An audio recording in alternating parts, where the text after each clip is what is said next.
is in the air, every sight and every sound.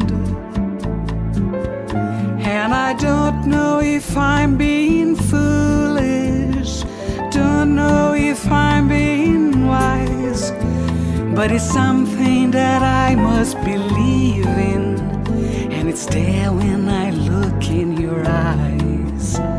Love is in the air, in the whisper of the trees. Love is in the air, in the thunder of the sea. And I don't know if I'm just dreaming, don't know if I feel sane, but it's something that I must believe in, and it's there when you call out my name. Love is in the air, love is in the air.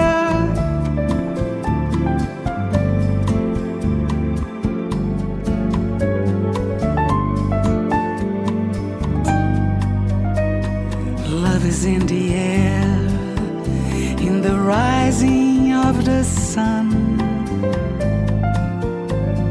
Love is in the air, when the day is nearly done. And I don't know if you're illusion, don't know if I see it's true, but you're something that I must believe in, and you're there when I reach out for you. Love is in the air, everywhere I look around. Love is in the air, every sight and every sound.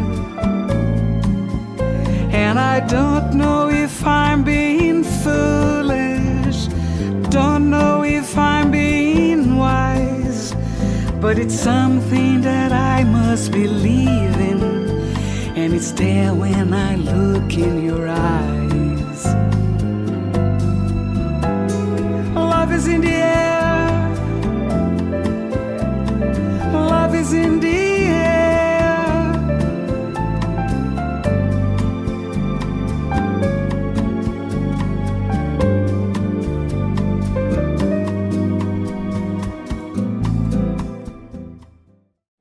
Buenas tardes, muchas gracias.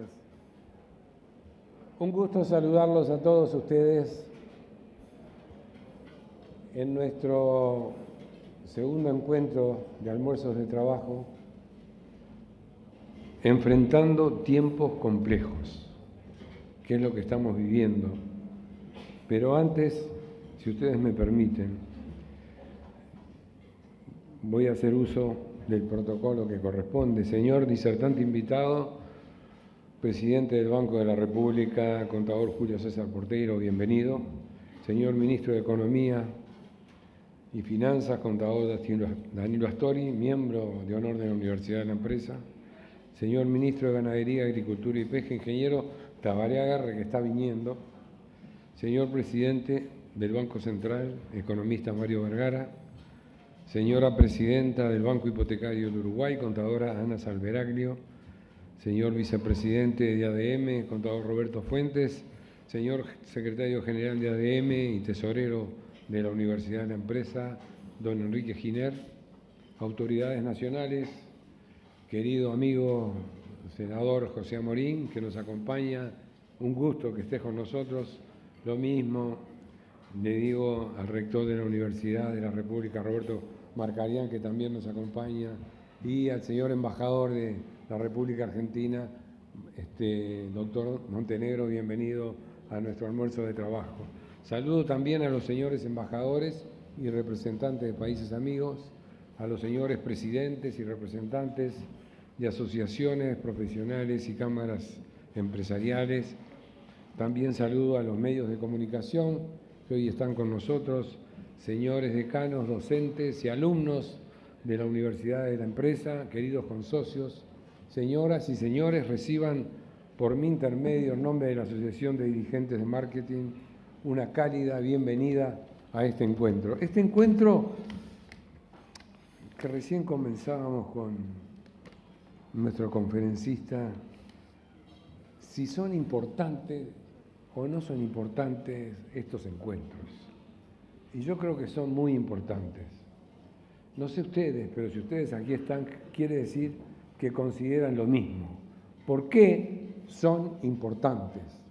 Porque nos tocan con la realidad del mundo a través de los protagonistas que representan a nuestro país en los distintos ámbitos de la gestión económica, social, cultural, política y social de nuestro país. Entonces es importante tocarnos con eso. Enfrentando tiempos complejos, sí. Miren, lo que está pasando no solo a la ciudad de Dolores, al departamento Soriano, sino lo que está pasando en todo nuestro país es realmente terrible, lastimoso y realmente nos toca en el fondo de nuestro corazón. ¿Y cómo podemos solucionar estos problemas que nos caen del cielo?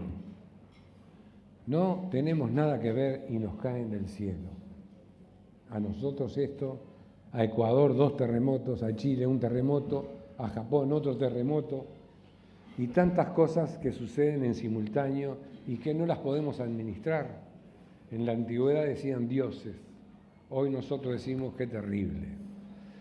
De cualquier manera,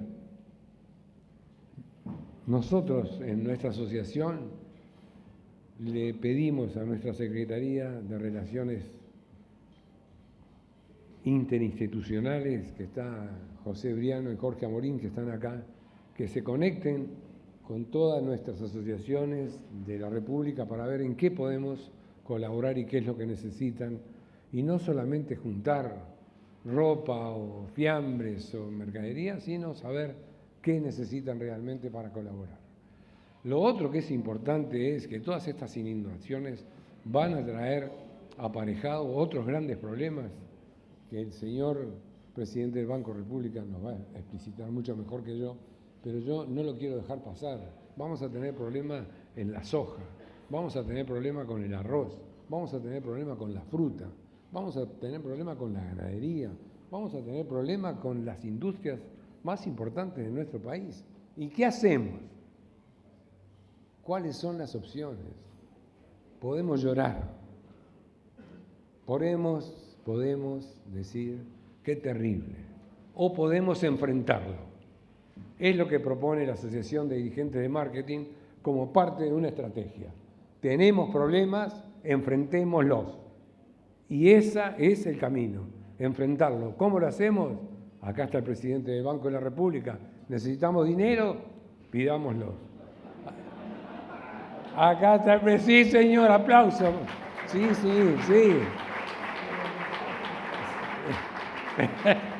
Acá está el señor ministro de Economía, acá está el señor presidente del Banco Central, acá está la señora presidenta del Banco Hipotecario. Por dinero no hay problema. No hay problema. Lo inventamos nosotros, los fenicios, imagínense. Pero lo que es interesante es, démosle frente a los problemas, en serio. No tengamos miedo, y si esta vez tenemos que ajustar más el cinturón, tampoco tengamos miedo, apretemos el cinturón, ya estamos acostumbrados.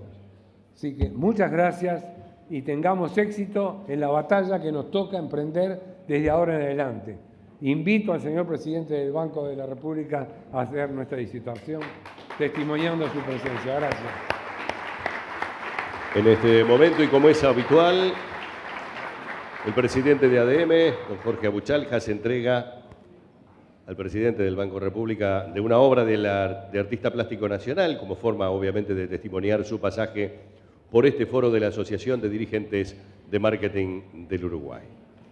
Bien, invitamos a hacer uso de la palabra al presidente del Banco República, contador Julio César Porteiro. Buenos días a todos. Mi agradecimiento en la persona del presidente y amigo de Jorge Abuchalja de ADM y a través de él a todos los directivos que conforman esta entidad, mi agradecimiento por darme la oportunidad de estar aquí hoy con ustedes, mi agradecimiento a todos los amigos que me están acompañando en la tarde de hoy y a todo el público que realmente, visto desde aquí, conforma un panorama impresionante. La propuesta de nuestra charla de hoy la acercamos ya hace aproximadamente un mes. El propósito era compartir con ustedes lo que estamos intentando hacer y estamos logrando en el Banco de la República, pero en el contexto de esto que nosotros llamamos tiempos complejos. Claramente, cuando definimos el subtítulo, no estábamos haciendo alusión a las complejidades de estos días, que son muy duras, que hay que enfrentarlas de inmediato y que puede ser que nos estén cambiando, por lo menos en términos de oportunidad, el orden de prioridades. Hoy ha salido el sol en Montevideo. Nosotros creo en lo personal, que entre todos tenemos que lograr que salga el sol para todos los uruguayos que han estado golpeados en estos días.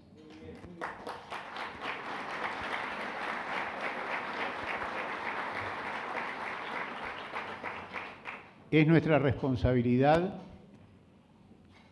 y hemos dado muestras de que estamos dispuestos a hacerlo y que vamos en camino de apoyar a los compatriotas que hoy están padeciendo situaciones especialmente complicadas.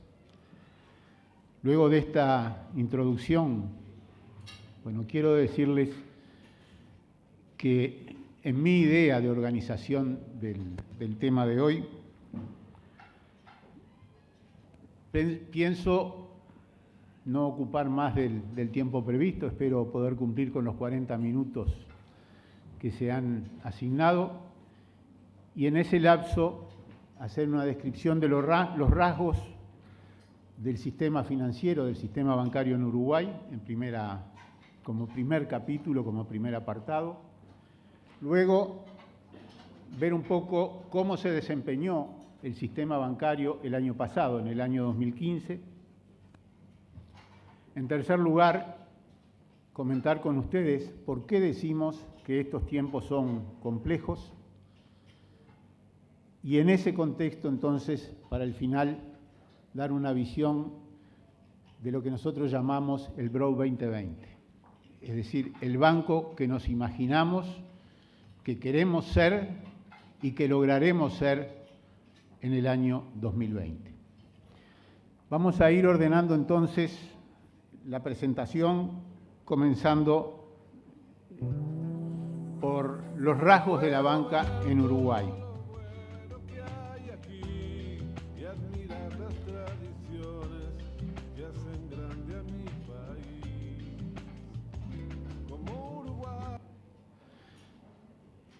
La idea era ubicarlos a ustedes junto a Rubén Rada, donde él describe muchas de las tradiciones del Uruguay. El negro Rada no incluyó el sistema financiero en la letra de su canción. Entonces, con el acuerdo con él, con su permiso, vamos a tratar de introducir algunos elementos, algunas pinceladas que nos permiten entender cómo funciona, cómo es el sistema de la banca comercial en el Uruguay. El sistema de la banca comercial en Uruguay es uno de los grandes capítulos en que se articula el cálculo del Producto Bruto Interno de nuestro país. Tiene una importancia relativa significativa, es el quinto de los 15 sectores en que está organizado el estudio del Producto Bruto Interno, y junto con la industria, la construcción, el comercio y la agropecuaria, dan cuenta de aproximadamente el 44% del Producto Bruto Interno del Uruguay. La otra peculiaridad del sistema financiero como sector de actividad es el ritmo de crecimiento. Si nosotros miramos lo que ha ocurrido en la última década, que es una década de crecimiento muy importante en la economía uruguaya, muy superior a lo que ha sido la tradición histórica, vamos a encontrar que el sector financiero, el sector bancario, ha crecido a un ritmo notablemente superior al del crecimiento de la economía. El ritmo de avance, de evolución del sistema financiero entre el año 2005 y el año 2015 fue exactamente el doble del ritmo del crecimiento de la economía en su conjunto. Si uno hace cálculos de las tasas anuales de crecimiento, encontraría que para el Producto Bruto Interno el ritmo promedio en los últimos 10 años fue de 4.6%, en tanto que para el sector financiero el ritmo de expansión ha sido de 9.3%. Para medir un poco la dimensión del sistema, ese 5% del producto, es habitual en el campo de la intermediación financiera estimar, cuantificar el nivel de actividad que tiene, entendiendo por nivel de actividad la suma de los depósitos y de las colocaciones. En esta gráfica que ustedes están viendo, se advierte que en el año 2005 el nivel de actividad del sistema financiero era de 12.400 millones. 10 años después estamos cerca de los 44.000 millones. Es decir, el nivel de actividad de la intermediación financiera se multiplicó por 3.5 veces, lo que indica un crecimiento realmente muy auspicioso y que marca, si comparamos el nivel del sistema financiero, el producto del sistema financiero con el Producto Bruto Interno del país, encontramos que el nivel de actividad en el último año, en el 2015, representa el 82% del valor del producto. Esto nos da una idea de cómo se ha ido profundizando, se ha ido haciendo cada vez más rico el sistema financiero en cuanto a sus actividades y sus posibilidades de funcionamiento, aunque todavía queda mucho por crecer.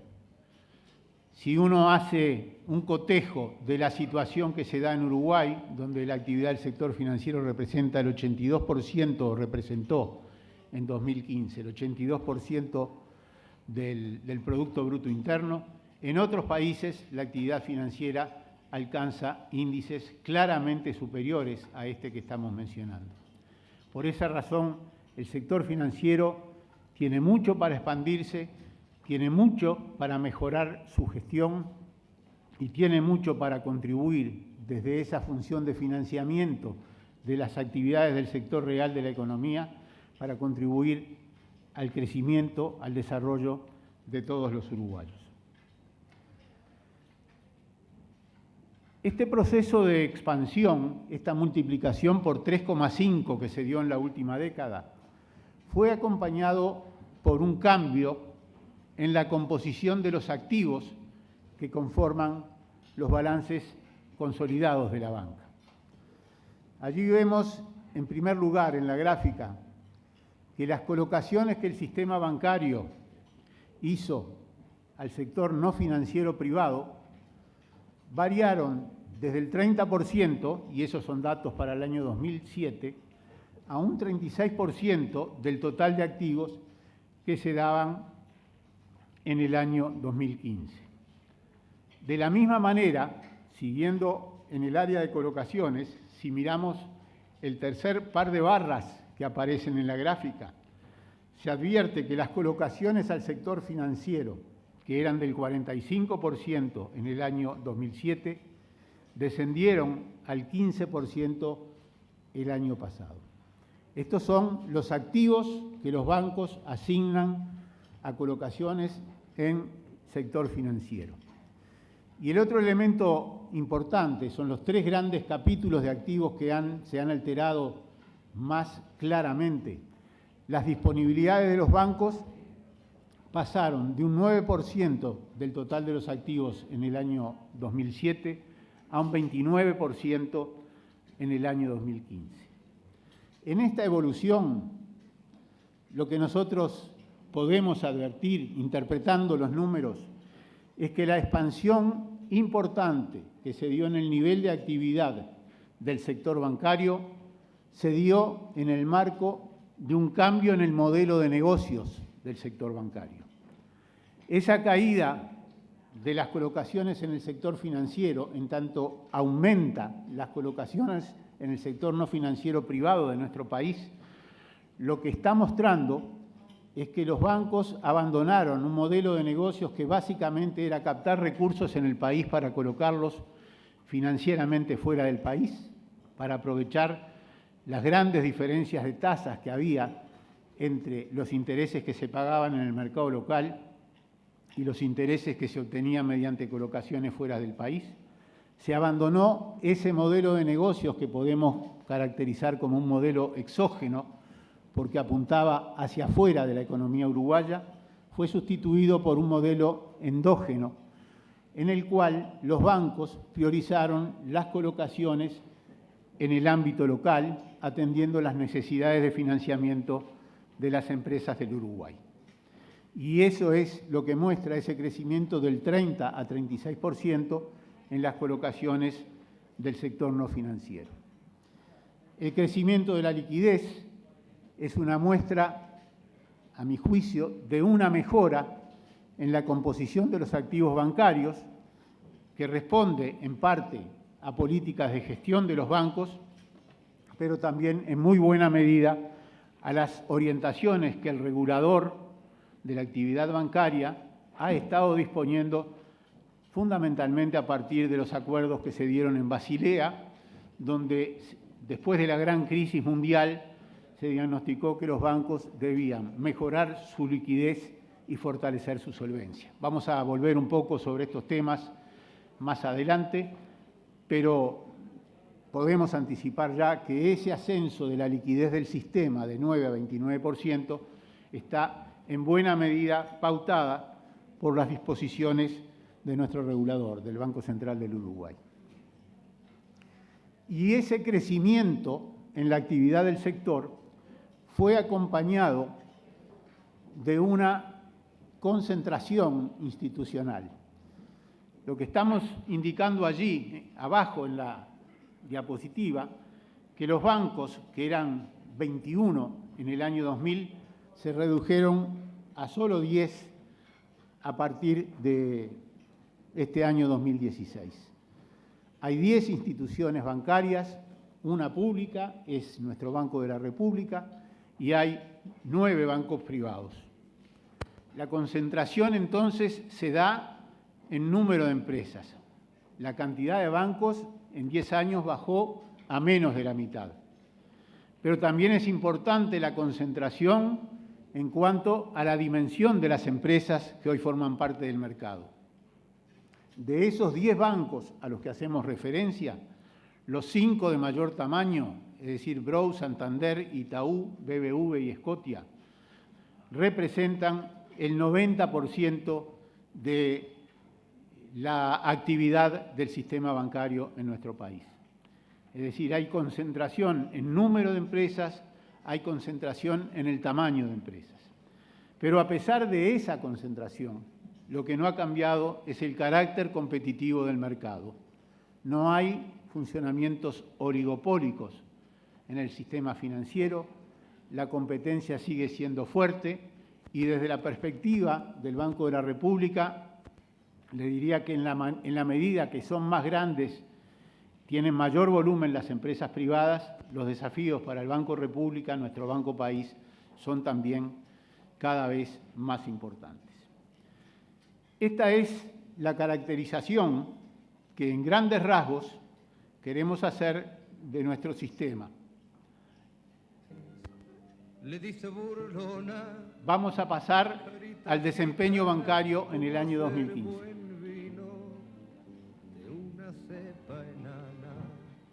Y Curro se muere de los labios y calla,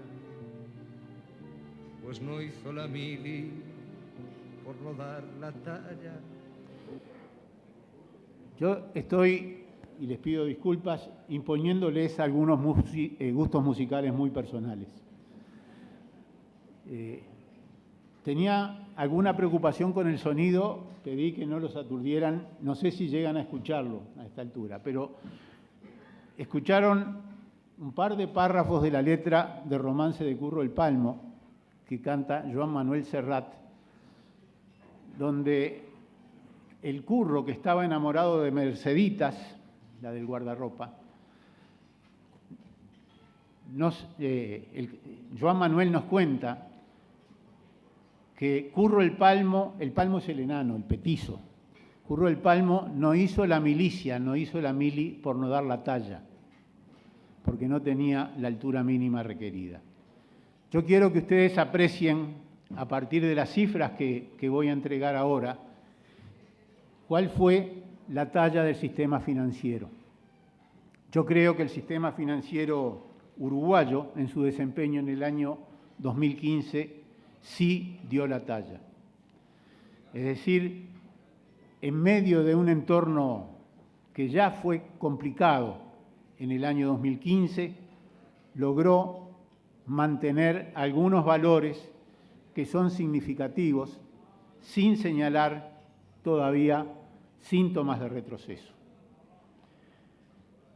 Acá, en esta diapositiva, ustedes ven cómo evolucionó el crédito que la banca nacional dio al sector privado residente.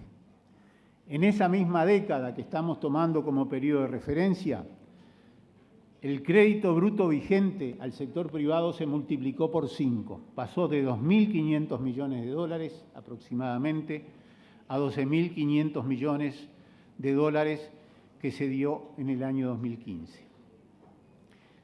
Eso lo muestra el gráfico de barras. Si ustedes tratan de seguir la línea del gráfico, ella está mostrando la vinculación que se da entre el crédito expresado en dólares sobre el Producto Bruto Interno también expresado en dólares.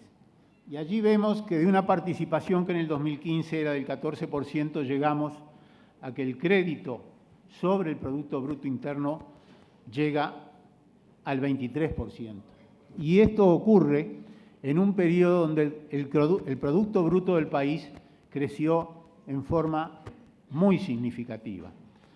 El hecho de que se aumente la tasa potencial, que en el extremo de la serie 2015 la participación sea un 64% más alta que en el comienzo de la serie, muestra cuál ha sido la vitalidad del sector financiero en el transcurso de esta década. Fue un sistema financiero que, acompañando un nivel de actividad, vuelvo un poquito a la gráfica anterior, que fue creciente a lo largo de los 10 años, pero que muestra los síntomas de los cambios de la economía. El sector financiero es habitualmente un sector procíclico. Es decir, si ustedes analizan el comportamiento del sector financiero y lo comparan con el comportamiento del Producto Bruto Interno del país, van a encontrar una correlación muy alta. De hecho, en una aproximación a modelo econométrico que hemos construido para hacer una proyección del posible comportamiento del sector financiero hasta el año 2020, que es el año al cual llega nuestra visión, la variable explicativa que tomamos como elemento base para hacer el pronóstico es la evolución esperada del Producto Bruto Interno del país. Si ustedes miran la serie de barras, van a encontrar que entre 2005 y 2013 el crecimiento es significativo. El crecimiento es de un orden superior al 16% acumulativo anual.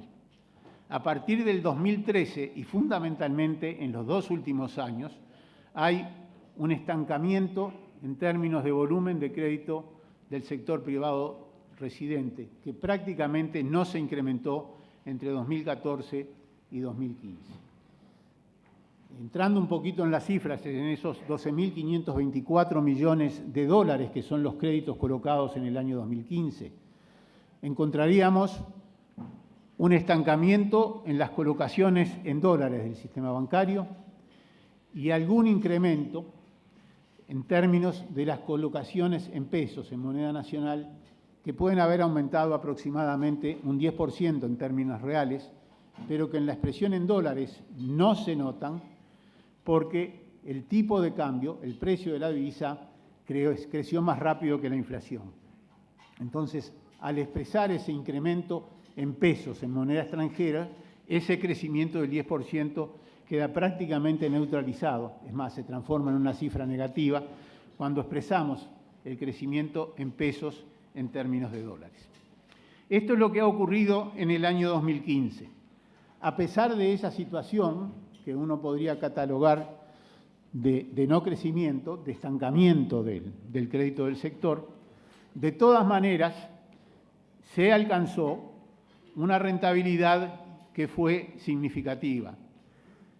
Nosotros mostramos allí los resultados del ejercicio 2014 y del ejercicio 2015.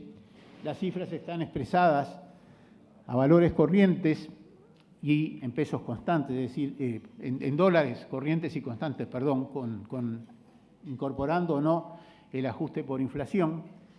Y en el año 2015 vemos que se llegan, en los dos indicadores que miden la rentabilidad, se llega a cifras que son claramente superiores a las del 2014. No fui más atrás porque en el 2013 la contabilidad de los bancos no ajustaba por inflación, entonces las cifras no eran comparables. Pero ROA, o sea, la rentabilidad sobre los activos de los bancos, se ubicó aproximadamente en el 1% en el año 2015 y la rentabilidad sobre el capital, el ROE, ascendió a 13%. Eso lo pueden advertir en la gráfica que está debajo, donde esa caída, ese declive profundo, tiene que ver con la crisis que experimentó el sistema financiero uruguayo en el año 2009 y que llevó al sistema en su conjunto a resultados negativos. Si hablamos en términos absolutos, ajustando por inflación los resultados de los bancos en el año 2015, las utilidades fueron de 316 millones de dólares. La performance en términos de resultados de nuestro Banco de la República supera a la suma de los resultados de la banca privada. De los 316, 198 millones corresponden a las utilidades que registró el Banco de la República en el año 2015. En cuanto a la evolución patrimonial del sistema, empecemos por mirar la gráfica de abajo. Está expresada en pesos constantes y se advierte que el patrimonio de los bancos ha crecido sin interrupciones en los últimos 3 años, cosa que no ocurre si miramos la parte superior de la gráfica, donde el patrimonio está expresado en dólares. Una vez más, estas son distorsiones de cifras que se provocan como consecuencia de que las tasas de inflación estuvieron entre el 8 y el 10% y las tasas de evaluación estuvieron por encima del 15 al 20%. Entonces, cuando uno transporta los pesos a los dólares, la cifra en dólares resulta castigada y en el caso del patrimonio da la sensación de que los patrimonios bancarios descendieron en el año 2015. Pero eso es solo consecuencia de los problemas que tenemos por las distorsiones que genera la unidad de medida utilizada.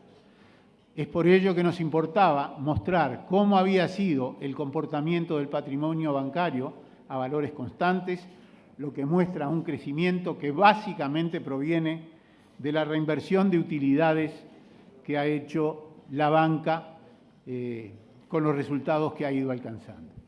Y para cerrar la caracterización del comportamiento del sistema, solo alguna referencia a 3 indicadores financieros que junto con los indicadores de liquidez son los que habitualmente se usan para utilizar el comportamiento y la situación patrimonial de los bancos o de un sistema bancario como es en el caso.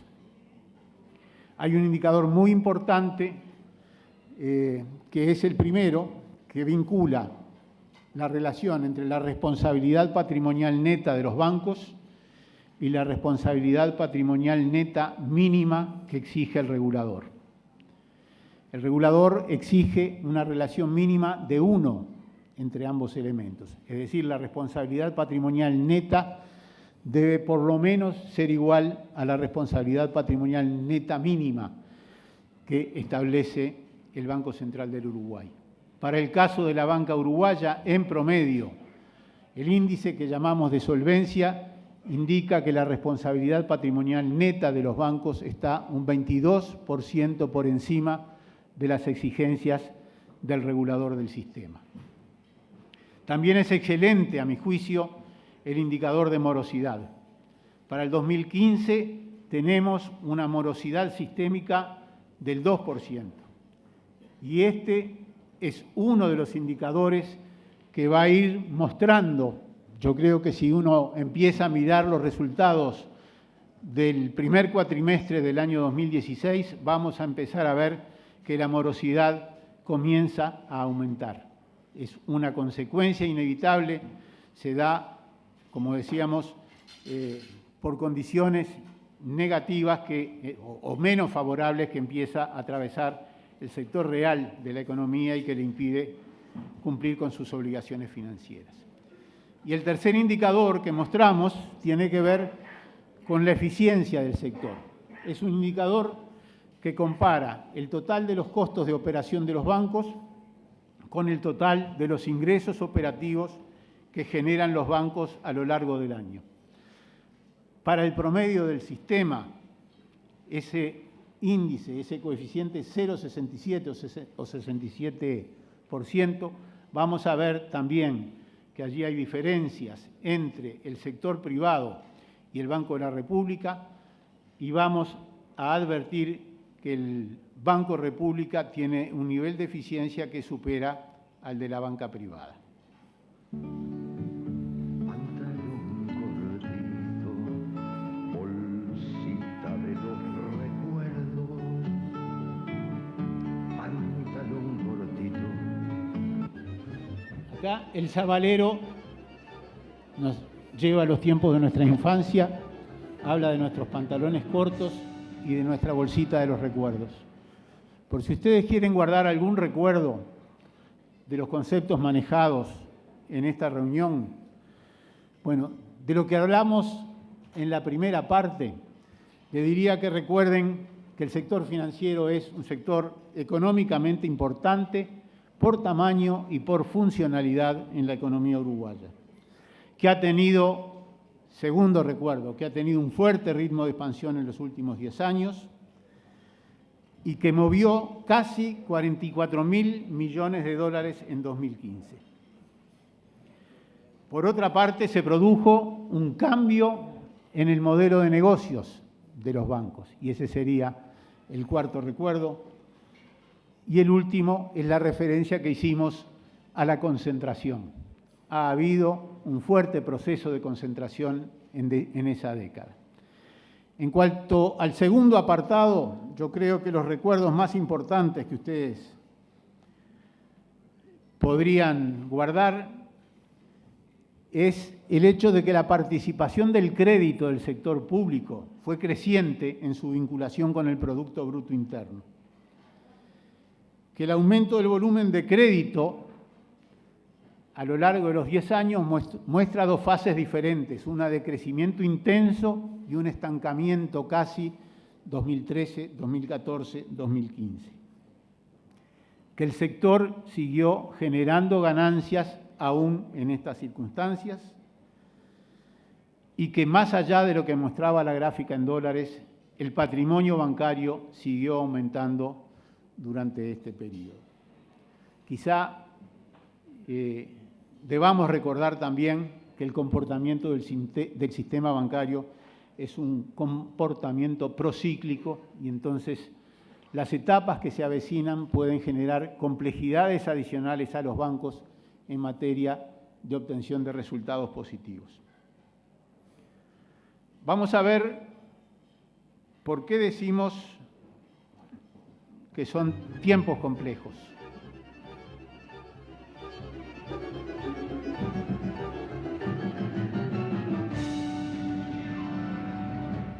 Acá es Astor Piazzolla, la música realmente espectacular, a mi juicio, una música de tango compleja. Es por eso que, usando esos acordes, yo quiero poner los valores de algunas variables fundamentales que hacen que la situación sea compleja para el sistema bancario nacional.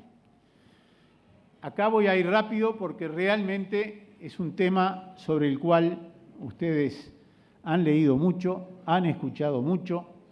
Yo recuerdo la presentación que hizo Mario Vergara en el mes de marzo, abriendo este ciclo de conferencias, donde también nos pautaba la situación de la economía mundial, de la economía regional y de la propia economía uruguaya. Yo diría que el escenario básico para el año 2016 es que vamos a estar en una situación muy parecida a la del año 2015. La economía de los países centros no termina de despegar, sigue dando algunas muestras de crecimiento, pero no un comportamiento sólido y dinámico. La economía regional, en algunos casos, en el de Brasil en particular, es preocupante. Argentina, para mí, es un gran signo de interrogación. E incluso estas cifras que aparecen allí van a cambiar posiblemente en los próximos 15 días, como han venido cambiando durante el mes en el que estuve esperando o armando la proyección para esta presentación. Un par de veces en ese periodo de mediados de marzo a mediados de abril hube de revisar estas cifras a la baja. Uruguay, acá lo que he hecho simplemente es tomar algunas cifras que yo pude advertir, entresacar del conjunto de opiniones de las consultoras nacionales. Bueno, el primer año, el 2015, es un dato cierto, el Producto Bruto Interno del Uruguay creció un 1%, y para los dos próximos años, 2016 y 2017, en principio nos inclinamos a pensar de que el país no va a estar en el segmento de números negativos, pero los incrementos, en caso que se registren, y eso es lo que indicaría nuestro escenario básico, van a ser marginales. La tasa de inflación va a estar en torno al 10% y la tasa de evaluación entre el 15 y el 25%, según sea el año en que nos paremos. Sobre estas pautas de posible comportamiento de la economía mundial, la economía regional y la economía uruguaya, y relevando el comportamiento histórico de esos dos elementos, el Producto Bruto Interno y el crédito del sector no financiero, nosotros graficamos sobre el fondo azul lo que son datos reales, o sea, los datos que van del 2005 al 2015. Ustedes ven que el crecimiento del crédito del sector no financiero está por encima claramente del comportamiento del Producto Bruto Interno, por lo menos, sin dudas, a partir del año 2009.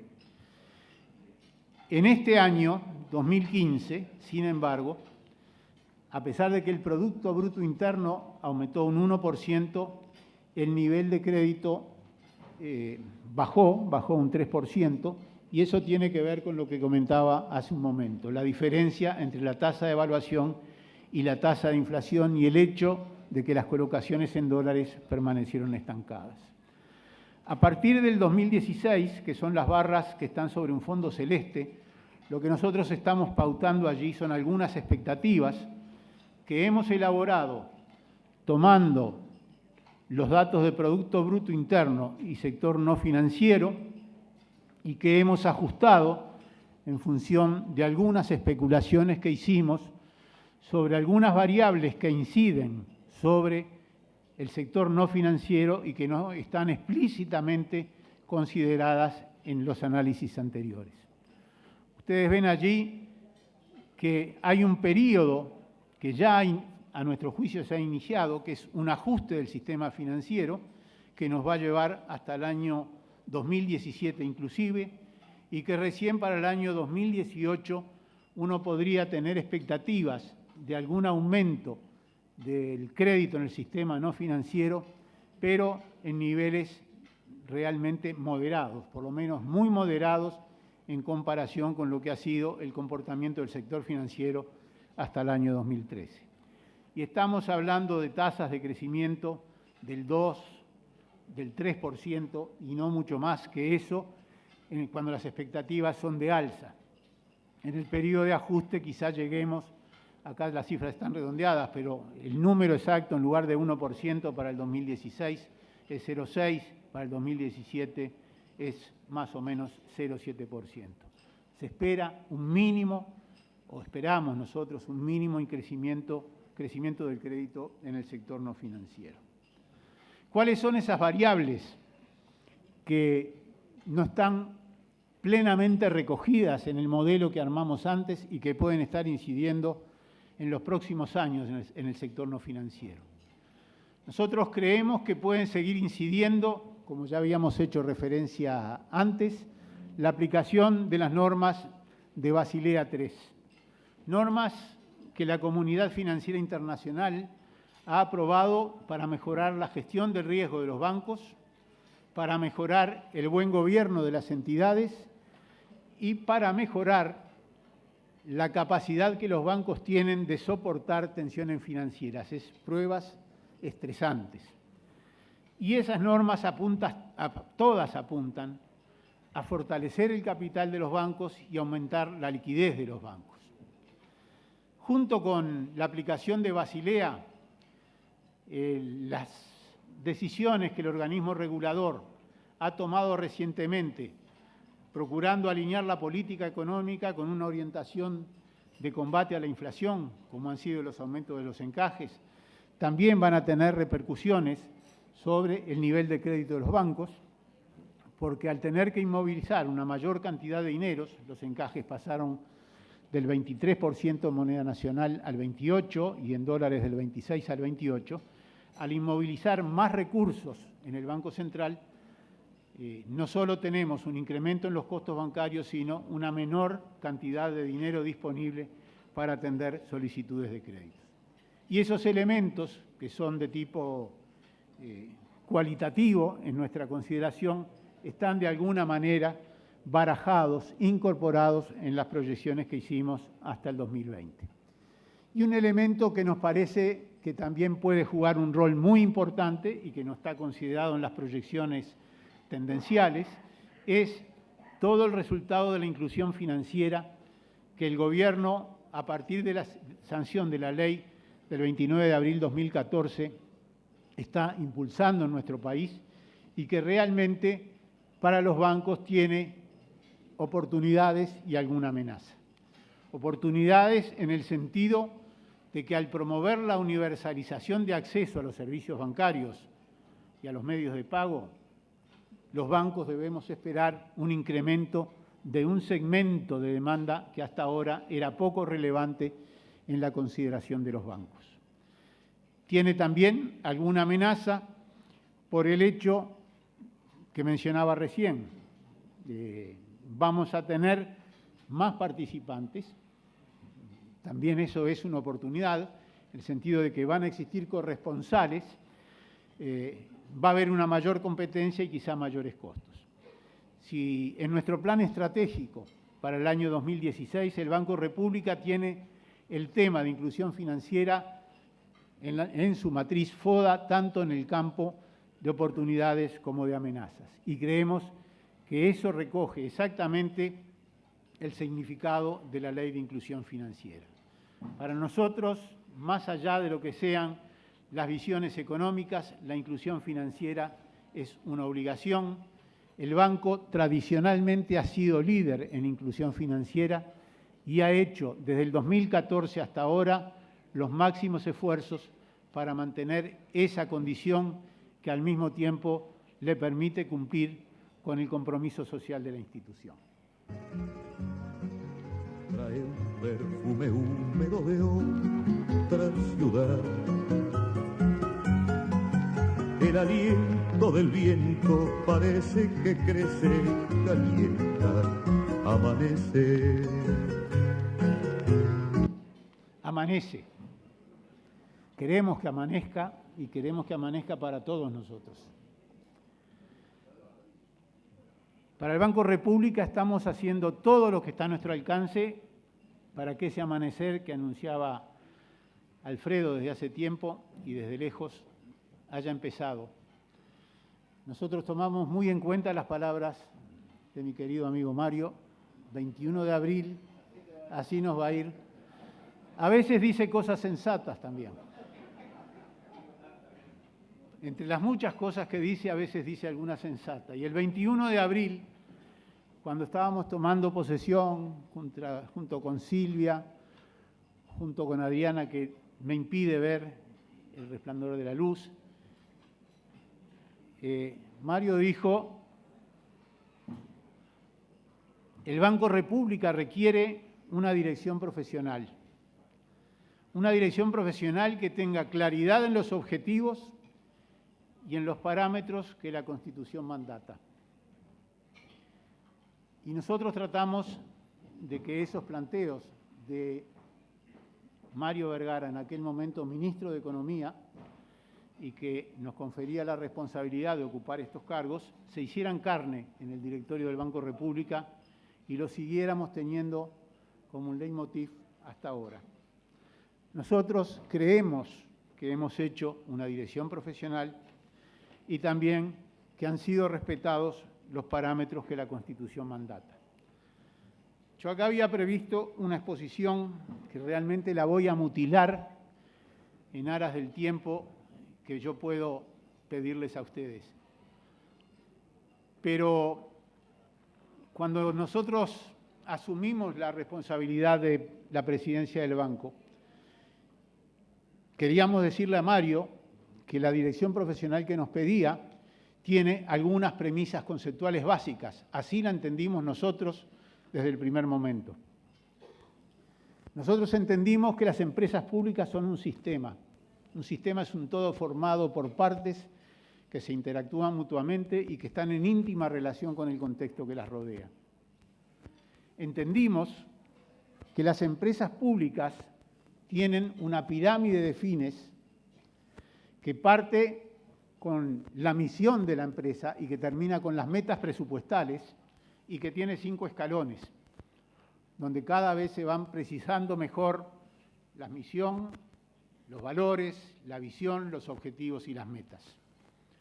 También creímos que lo que nos decía Mario es que la dirección del banco tenía que funcionar como un proceso permanente de toma de decisiones apoyado en la información necesaria, suficiente y oportuna para que esas decisiones fueran adecuadas. Y creo que Mario, sobre todo cuando nos pedía el respeto por las normas que la Constitución nos mandata, nos estaba diciendo cómo deben ser seleccionados y cómo debe ser el comportamiento de los directores de las empresas públicas. Nosotros creemos que a las empresas públicas se accede, o convendría que se accediera, a través de un proceso de selección científica, y que la función de los directores fundamentalmente esté orientada por una palabra que me ha costado encontrar una tradición en español, pero creo que todos nosotros la hemos leído y escuchado en inglés: accountability. Accountability es, lo vamos a ver un poquito más adelante, si me da el tiempo, hacerse cargo, ser responsable y sobre todo rendir cuentas. Bueno, ¿qué cosas hizo el Banco República? Esta es la visión del Banco República como sistema. En el centro de la gráfica aparece el subsistema de la dirección. Los 5 directores que integramos ese cuerpo en el Banco República. Ese subsistema de dirección es responsable por tener una visión clara y consciente de los objetivos, de los fines que percibe la organización, y es su responsabilidad conducir a todos los demás subsistemas, a los otros 4, al logro de los fines que la empresa debe cumplir. Esa es la responsabilidad esencial de los directores. Ver con claridad a dónde debe llegar la empresa en el mediano y en el largo plazo y hacer en el presente todo lo que sea necesario para que la empresa se oriente al logro de esos fines. Y yo les hablaba de una pirámide de fines, acá solo puse 3, misión, visión y valores. De los 3 yo tomaría el segundo. Misión es saber para qué existimos. Bueno, tenemos claro en el directorio que existimos para brindar servicios financieros a toda la población uruguaya, para estimular el ahorro de todos los uruguayos y para promover su desarrollo económico y social. Pero cuando nos preguntamos qué queremos ser como banco, y eso sería nuestra visión, nos respondemos, queremos ser líderes en el mercado. Y para ser líderes en el mercado, debemos aunar la necesaria rentabilidad en la actividad del banco, aunar esa necesaria rentabilidad con el cumplimiento del compromiso social que el banco tiene con todos los uruguayos. No hay un paralogismo de falsa oposición, no hay una antinomia entre rentabilidad y función social. El tema es tenerlas ambas y conciliarlas adecuadamente. ¿Cómo nos comportamos? Bueno, nos vamos a comportar, nos estamos comportando y pretendemos seguirlo haciendo, promoviendo la inclusión financiera, ofreciendo productos de la mejor calidad y haciendo de la transparencia una ventaja competitiva. Estamos absolutamente comprometidos con la transparencia en nuestra gestión.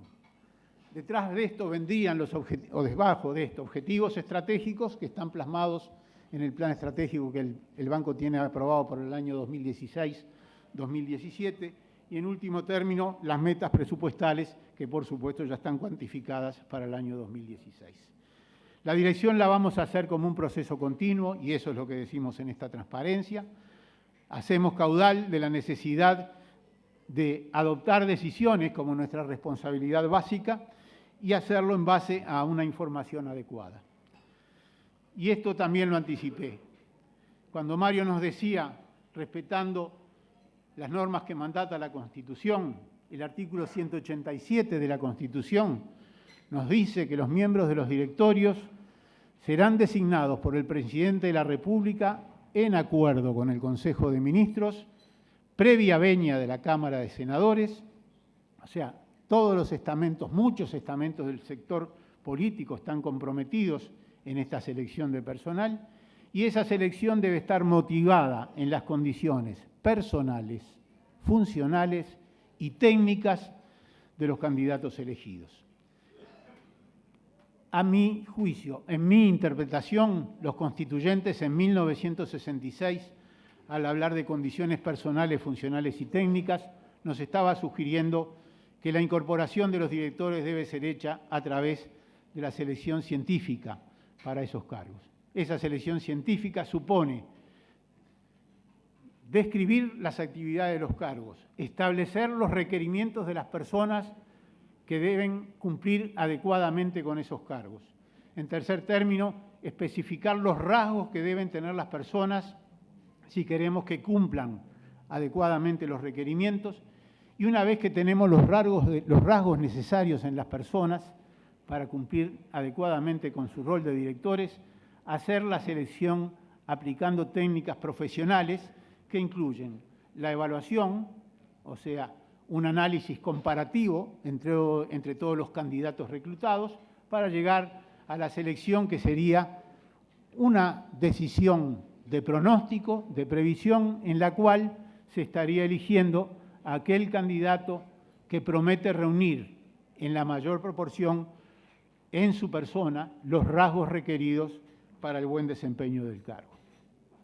A partir de ese momento del 2014, cuando Mario nos pidió que tomáramos en cuenta estos elementos, nosotros estuvimos realizando un análisis de la situación del banco. Fue lo primero que hicimos en equipo en el directorio, y lo primero que constatamos es que encontrábamos un banco que había crecido enormemente en los últimos 10 años.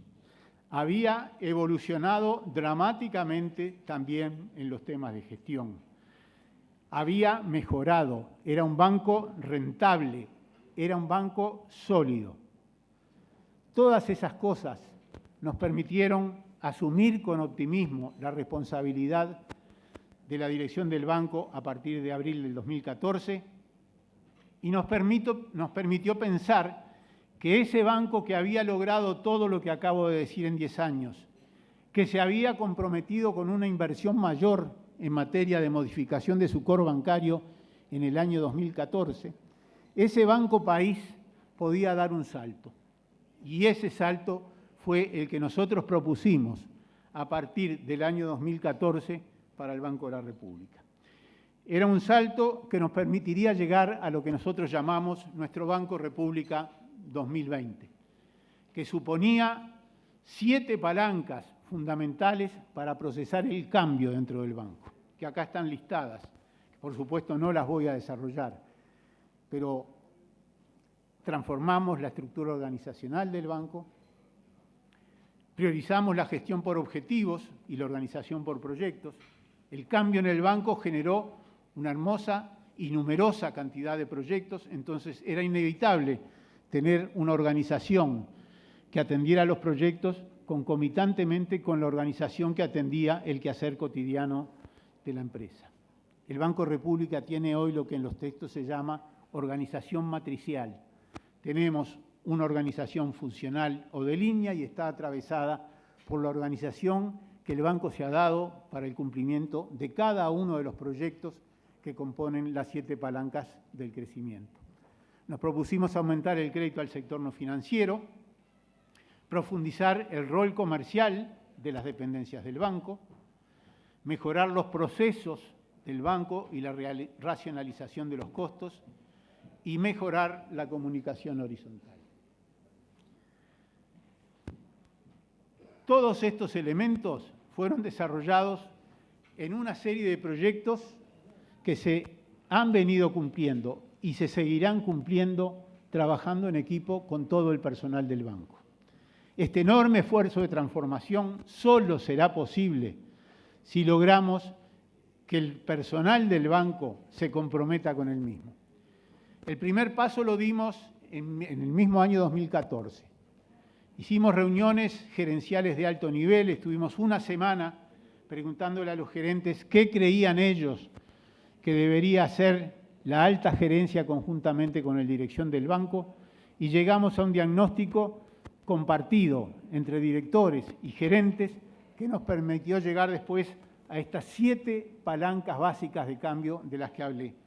Realmente fue una increíble coincidencia, prácticamente no hubo disensos entre lo que veíamos los directores recién llegados con las propuestas de la alta gerencia en términos de los cambios que había que introducir.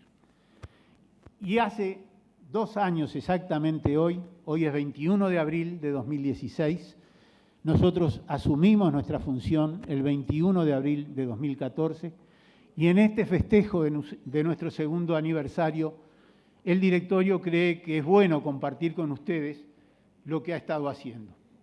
Rediseñamos la estructura orgánica, trabajamos fuertemente en inclusión financiera, hemos creado un área de procesos que no existía en el banco, hemos unificado las áreas de operaciones, había 3 áreas de operaciones en el banco, estamos trabajando con un área de operaciones que tiene procesos comunes para todos los sectores del banco, hemos visualizado y puesto sobre la mesa la visión del conglomerado BROW o del holding BROW. El BROW es el banco y es, si ustedes quieren, la empresa más importante del conglomerado.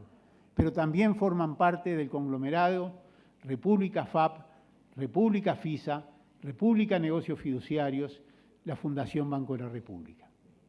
Ese conglomerado nosotros tenemos la posibilidad de participar como directores en la mayoría de esas empresas y permanentemente estamos tratando de visualizar los temas del conglomerado y estamos articulando una unidad central del conglomerado que va a estar apoyando permanentemente al directorio. E hicimos todas estas cosas sin olvidar lo cotidiano.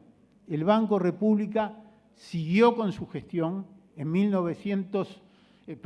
2014 el resultado neto del banco fue 170 millones de dólares de ganancia y en el año 2015 el resultado neto de utilidad del banco fue de 198 millones de dólares de ganancia. No voy a aburrirlos con los índices, pero me importa sí que miren el último de la cartilla, la eficiencia. Ahí está la eficiencia comparada, calculada con el indicador de costos totales sobre ingresos operativos, costos operativos sobre ingresos operativos, perdón. La eficiencia del BROW en el 2015 es 0,58. La eficiencia de la banca privada es 0,75. El año pasado nosotros registramos 0,61 y la banca privada 0,79.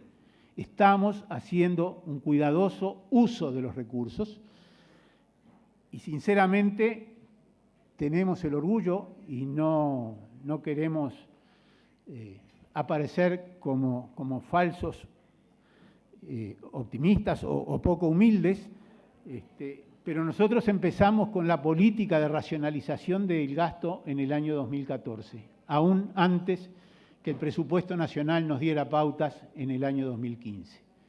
Y con ese criterio estamos trabajando y estamos operando en el banco y esos esfuerzos que el directorio y que todo el personal del banco hace son los que justifican estos números de 58% para el 2015 y 61% para el 2014. Ese esfuerzo del banco, que nosotros lo creíamos y fue silencioso y de puertas adentro, nos dio la sorpresa de que también trascendió hacia afuera. Esa gestión del banco, esa acción del banco tuvo reconocimiento exterior, tanto a nivel de Uruguay como a nivel internacional. Allí tienen dos resultados. Uno, el de la encuesta que hace Factum desde hace 25 años, que pide a la opinión pública uruguaya que establezcan cuál es la mejor de las empresas públicas. El BROW con 83 puntos, por primera vez en la historia en que se lleva este índice, hace 25 años, por primera vez el Banco de la República estuvo en el primer lugar. Y eso no debemos ocultarlos, sería falsa modestia. Antel, que tradicionalmente fue la número 1, en el año 2015 estuvo en segundo lugar. Y la otra distinción es a nivel internacional, es una revista británica de Bankers, que para los que estamos en el sistema es una revista muy conocida, y que reconoció al Banco República como mejor banco del Uruguay. En el 2016 seguimos trabajando con el mismo ahínco, con el mismo tesón. En los próximos meses entrará en producción la primera fase del core bancario. Hemos segmentado el mercado de nuestros clientes. Somos un banco que sale a vender y no actúa pasivamente dejando que le compre. Tenemos una actitud proactiva. Hurgamos en el mercado, identificamos a los potenciales clientes y los vamos a visitar para venderles. Eso desde un área de inteligencia comercial que hemos creado en el banco y que está trabajando en estudio de mercado, en segmentación, caracterización de los clientes y así sucesivamente. Estamos mejorando nuestro proceso de crédito calificado. Es bastante común escuchar que los tiempos del banco son lentos a la hora de otorgar créditos. Estamos haciendo un esfuerzo muy grande para acortar drásticamente esos tiempos y parte de esa abreviación del proceso de crédito tiene que ver con el hecho de que todas nuestras dependencias van a ser centros de negocios y no meramente oficinas transaccionales, como era hasta ahora.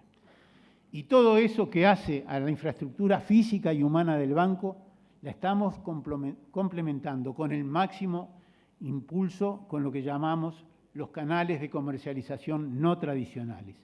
Estamos promoviendo, estamos dándole la primera prioridad a la banca telefónica y a la banca electrónica. Y el Banco República tiene muy claro que ese es un camino que debe cruzar tanto para atender a los clientes generales como para realmente ser líder e impulsor de la inclusión financiera en el banco. Y todo eso lo estamos haciendo porque creemos en esta palabrita. Esta palabrita que para mí empieza con tener claros los fines. Creo que el directorio tiene claros los fines del Banco de la República y sigue asumiendo responsabilidades, haciéndonos cargo de los resultados que alcanza el banco, actuando con transparencia, sugiriendo mejoras toda vez que encontramos la posibilidad de encontrar instancias para mejorar y fundamentalmente rindiendo cuentas. ¿Ante quién?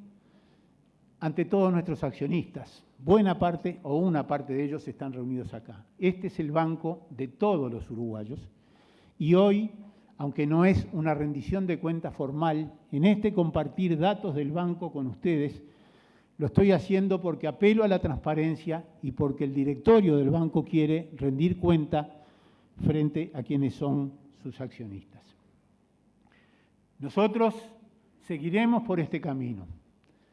Seguiremos trabajando profesionalmente en la dirección del banco y seguiremos rindiendo cuenta con todas nuestras fuerzas hasta llegar a la síntesis de la Visión 2020.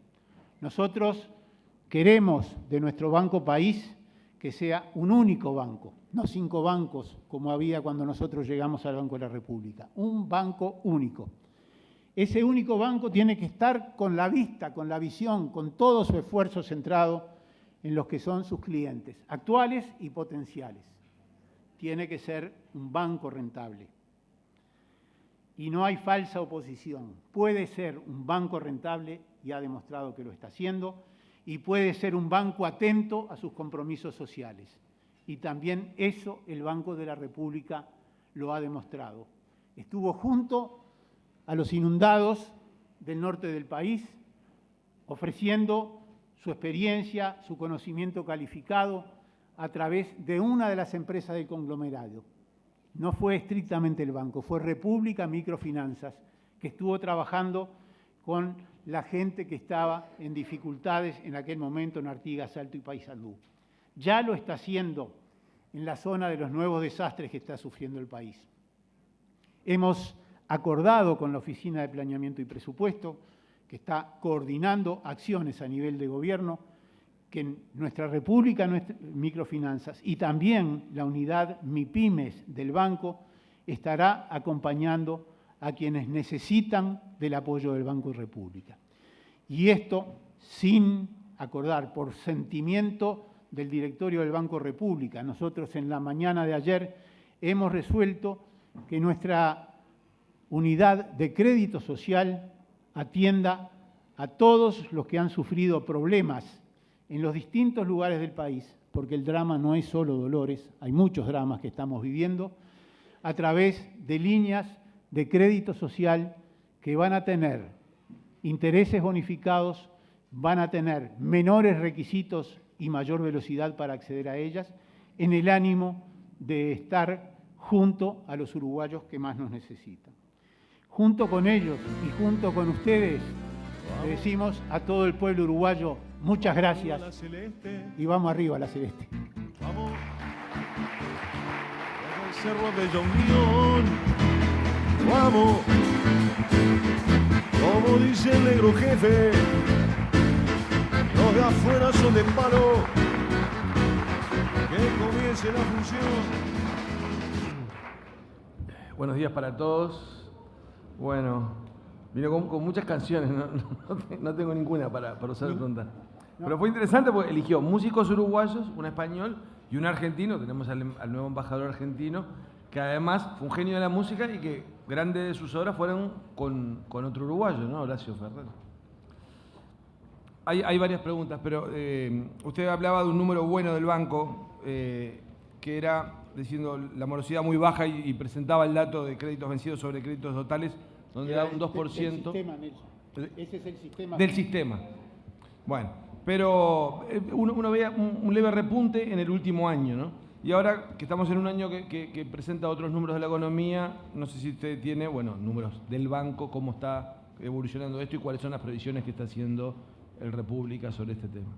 Nosotros prevemos que toda la banca va a enfrentar dificultades. Como dije en la exposición, el sistema financiero es procíclico, es decir, cuando el sector real de la economía marcha bien, se aumenta la producción, se aumentan las necesidades de capital del trabajo. Cuando la capacidad instalada no es suficiente, se aumentan las necesidades de inversión en infraestructura física y todo eso genera una demanda de crédito que el banco atiende y así incrementa su operatoria. Y normalmente, en épocas de auge, como fueron las de los últimos 10 años, se pueden llegar a registros como los que tenemos, que son muy bajos de morosidad a escala internacional. Lo que estamos previendo es que eso va a cambiar. Lo que estamos previendo es que esos niveles de crecimiento no se van a registrar, como lo dije, hasta el año 2020, y que nosotros vamos a tener que ir tratando, caso a caso, tratando de ayudar no solo con recursos, sino muchas veces con apoyo de orientación financiera en las decisiones que adopten las empresas. En síntesis, yo creo que ese registro va a aumentar algo.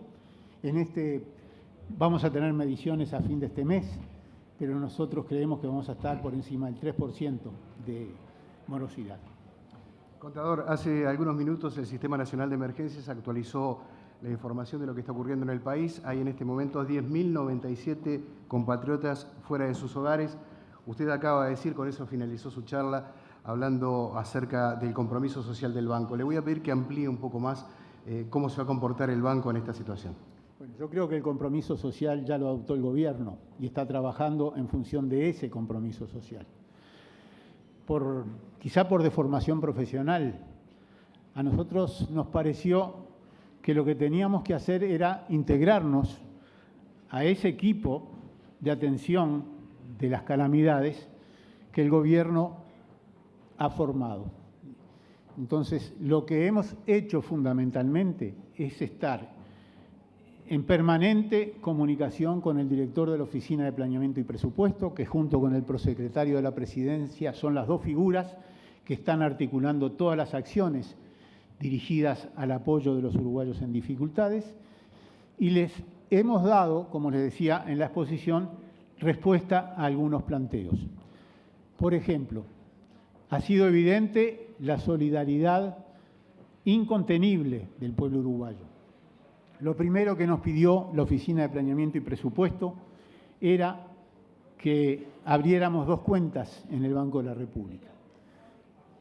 Eso era relativamente sencillo, pero no fue absolutamente sencillo, porque se necesitan 2 cuentas que puedan ser ágilmente utilizadas para que no haya que hacer trámites interminables para poder desembolsar los recursos. Y eso necesitó alguna ingeniería financiera que fue resuelta por el conglomerado Brou. En eso ha trabajado Banco República, AFISA y República de Negocios Fiduciarios, que va a ser la titular de la cuenta, que es una sociedad anónima y que tiene las flexibilidades de manejo de fondos que no tiene necesariamente la administración pública. Y eso lo vamos a hacer a partir de las instrucciones que vengan del gobierno y de la unidad organizacional que el gobierno ha creado. A mí lo que me alienta es que frente a una situación de este tipo no salgamos todos a correr detrás de la pelota. Cuando en un cuadro de fútbol todos corren atrás de la pelota, normalmente el equipo pierde. Y más allá de eso, nosotros nos hemos puesto a disposición y estamos trabajando en la medida que nos lo solicita la unidad de gobierno que está manejando la situación, sino que hemos tomado medidas concretas en el campo de nuestras especificidades. Cuando les digo que hemos abierto líneas de crédito social para todos los damnificados y que la tasa de interés va a ser subsidiada y que los requisitos para acceder al crédito han sido aliviados, o sea, no va a haber tantas exigencias para transformar en clientes del banco a esa gente. Bueno, estamos trabajando en el campo de nuestras especialidades y estamos demostrando nuestra responsabilidad. Hay otras medidas que son internas. El banco en su equipo de gente ha tenido damnificados. Nosotros tenemos una dependencia en Dolores, no hubo daños físicos muy grandes, pero algunos de los funcionarios de la dependencia han visto muy dañados sus hogares. A la interna, entre ese equipo de gente que es el capital humano del banco, hemos adoptado medidas para atender la situación específica de esos compañeros que están en situación difícil. Vamos a otra pregunta de otro participante. La voy a abreviar un poco. Dice, es claro que el país debe combatir la inflación. El instrumento elegido por el Poder Ejecutivo ha sido la política monetaria, el aumento de encajes.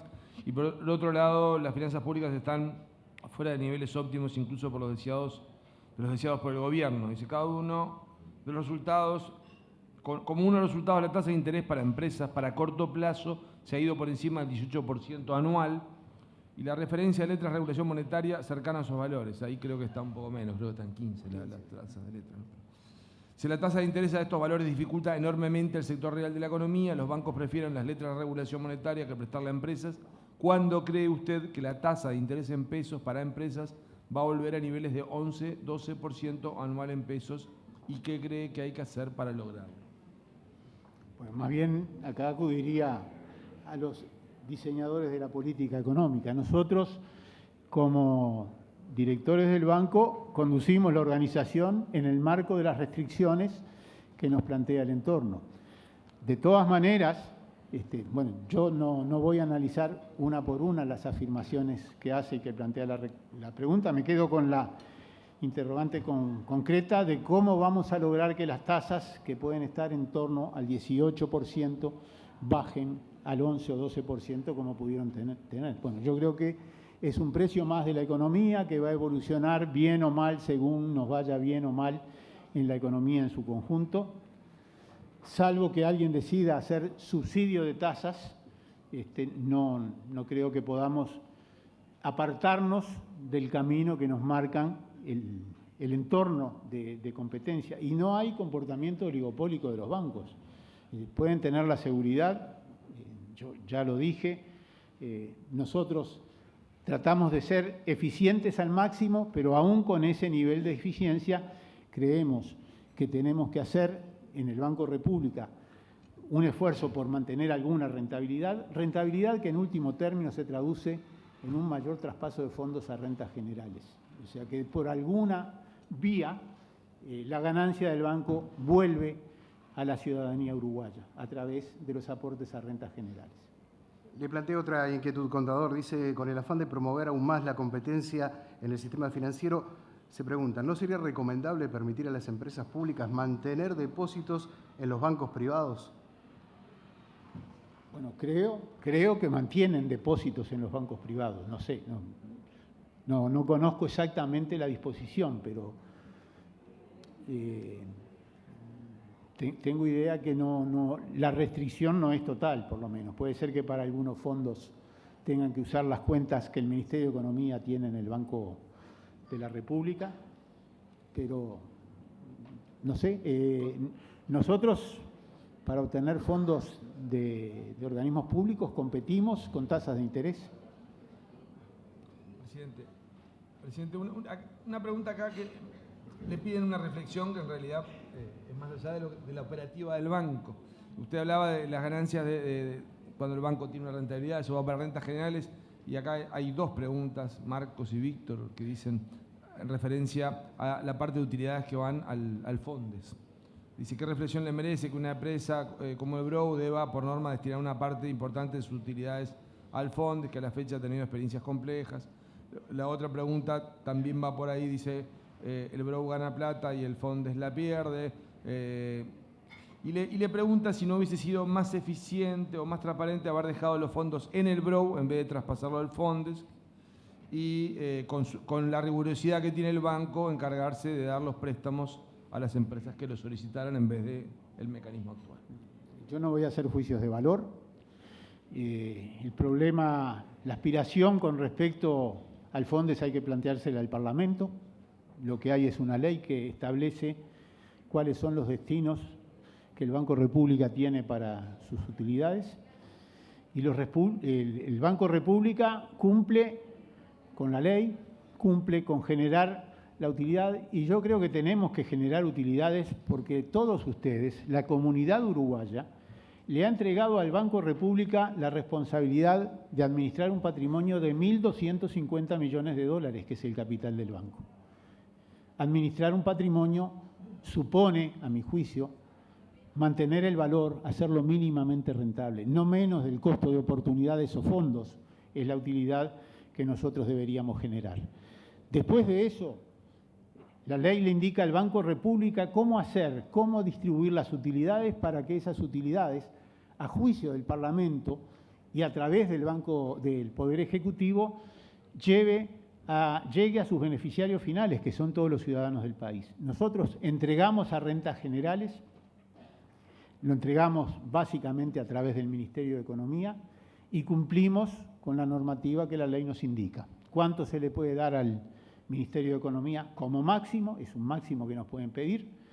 ¿Y cuánto se le puede dar como máximo al Fondes? Cosa que también se hace vía Poder Ejecutivo, o sea, vía Ministerio de Economía.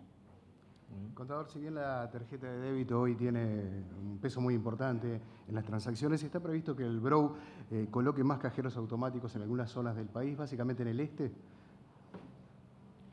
Nosotros tenemos una política de expansión permanente. Si ustedes miran los números de cajeros automáticos que el banco tiene instalados en el banco, van a encontrar un crecimiento importante. Y hay muchas demandas, hay muchas iniciativas. Nosotros estamos tratando de hacer una cobertura del sistema nacional.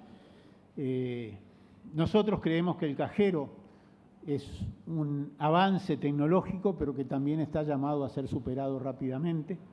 Entonces estamos en ese dilema de cuánto cajero y cuánto comunicación electrónica.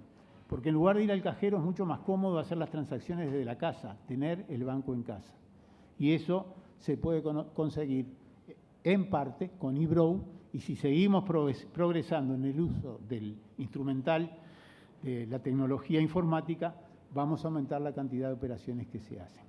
Otro tema que no hay que descuidar es aumentar la cantidad de cajeros, y algo que ya estamos haciendo, aumentar la educación para que la gente pueda usar los cajeros adecuadamente. Uruguay estudia y trabaja, es uno de los programas que el banco apoya decididamente. Y muchos becarios, jóvenes, estudiantes y trabajadores de Uruguay, una de las funciones básicas que cumplen dentro de la institución es estar al lado de los cajeros y adiestrar a las personas mayores como yo que van y que tienen dificultades para usar el cajero en los lugares donde estos están instalados. Y en todas las dependencias del banco tenemos a esos jóvenes que por ser jóvenes aprenden mucho más rápido que uno la manera de manejar el cajero y están al servicio de los clientes del banco que allí se acercan. Yo estuve de visita recién en la agencia Carrasco. En la agencia Carrasco no hay cajeros humanos, no hay cajas con un funcionario detrás, hay solo cajeros automáticos. Y al lado de los cajeros hay 2 o 3 jóvenes que están atendiendo individualmente a los que van a hacer las transacciones, que antes eran atendidos por persona y ahora se enfrentan a las máquinas. Bueno, muchas gracias, gracias por la a exposición. ustedes. Seguramente la vamos a poder ver en la página del banco. Sí, está disponible. Sí, con que hay todo mucha gusto. información interesante para repasar. Y hay muchas cosas que quedaron en el tintero también. Bueno, muchas gracias. Muchas gracias a todos. Muy amable.